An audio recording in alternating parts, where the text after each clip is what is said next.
এবার কি বাড়ছে বিশ্বের দুই শক্তিধর দেশের পরমাণু যুদ্ধ?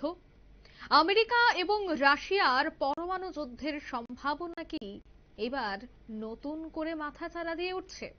কারণ শি জিনপিং এর সাথে বৈঠক হতে চলেছে ট্রাম্পের, আর সেই বৈঠকের আগেই আগ্রাসী মুডে এবার ট্রাম্প মার্কিন যুদ্ধ দফতরকে পরমাণু অস্ত্র পরীক্ষার নির্দেশ দিয়ে দিয়েছেন ইতিমধ্যেই মার্কিন প্রেসিডেন্ট। তবে কি বৈঠকের পরেই যুদ্ধ হবার সম্ভাবনা?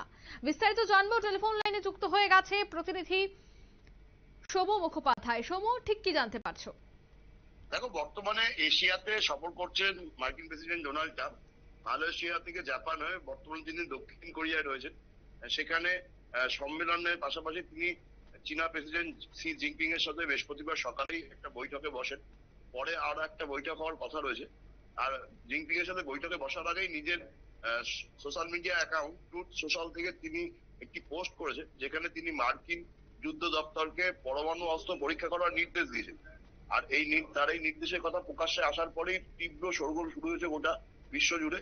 কারণ তিনি উল্লেখ করেছেন যে আমেরিকার কাছে যে কোনো দেশের তুলনায় বেশি পরমাণু অস্ত্র রয়েছে এবং আমার প্রথম মেয়াদেই মজুদ অস্ত্রের নবীনীকরণ এবং তার সংস্কারের মাধ্যম দিয়ে এই সাফল্য এসছে। পাশাপাশি তিনি এও দাবি করেছেন যে তিনি পরমাণু অস্ত্রের মারাত্মক ধ্বংসের শক্তির কারণে এগুলোকে এতদিন ঘৃণা করতেন, কিন্তু যেভাবে চীন এবং রাশিয়া নিজেদের পরমাণু অস্ত্রের যোগান বাড়াচ্ছে, ফলে তিনি তার কাছে কোনো বিকল্প নেই, তিনি বাধ্য হচ্ছেন পরমাণু অস্ত্রের দিক থেকে আমেরিকা যে সবার আগে সেটা বুঝিয়ে দেওয়ার জন্য।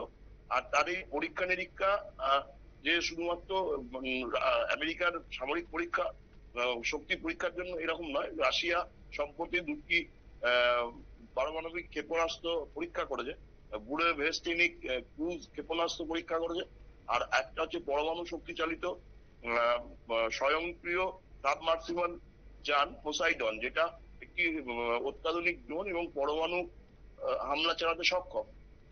তারপরেই মার্কিন প্রেসিডেন্ট এই পরমাণু অস্ত্র পরীক্ষার নির্দেশ দিয়েছে মার্কিন যুদ্ধ দপ্তরকে। পাশাপাশি তিনি চীনকেও একটা বার্তা দিতে চেয়েছে, কারণ পরমাণু অস্ত্রের দিক থেকে আমেরিকা প্রথমে, তারপরে রাশিয়া, তারপরে চীন। রাশিয়া আর চীন এর অস্ত্র ভান্ডার যাতে আর না বাড়ে, তারা যাতে পরমাণু অস্ত্র আর বেশি তৈরি না করে, সেই বার্তা দিতেই ট্রাম্প এই মন্তব্য করেছেন। কিন্তু এর ফলে যুদ্ধ পরিস্থিতি তৈরি হয়েছে, কারণ সম্প্রতি প্লুটোনিয়াম চুক্তি যেটা মার্কিন এবং রাশিয়ার মধ্যে ছিল সেটা বাতিল হয়েছে। ফলে রাশিয়া আর আমেরিকা যে ক্রমশ পরমাণু যুদ্ধের দিকে এগিয়ে যাচ্ছে সেই বোঝা যাচ্ছে। একদমই, ধন্যবাদ।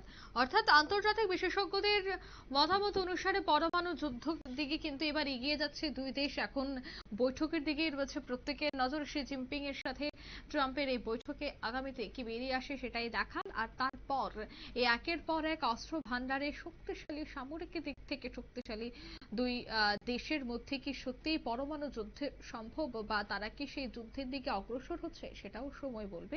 নিয়ে নিচ্ছি এই মুহূর্তে ছোট্ট একটি বিজ্ঞাপন বিরতি, সঙ্গে থাকুন।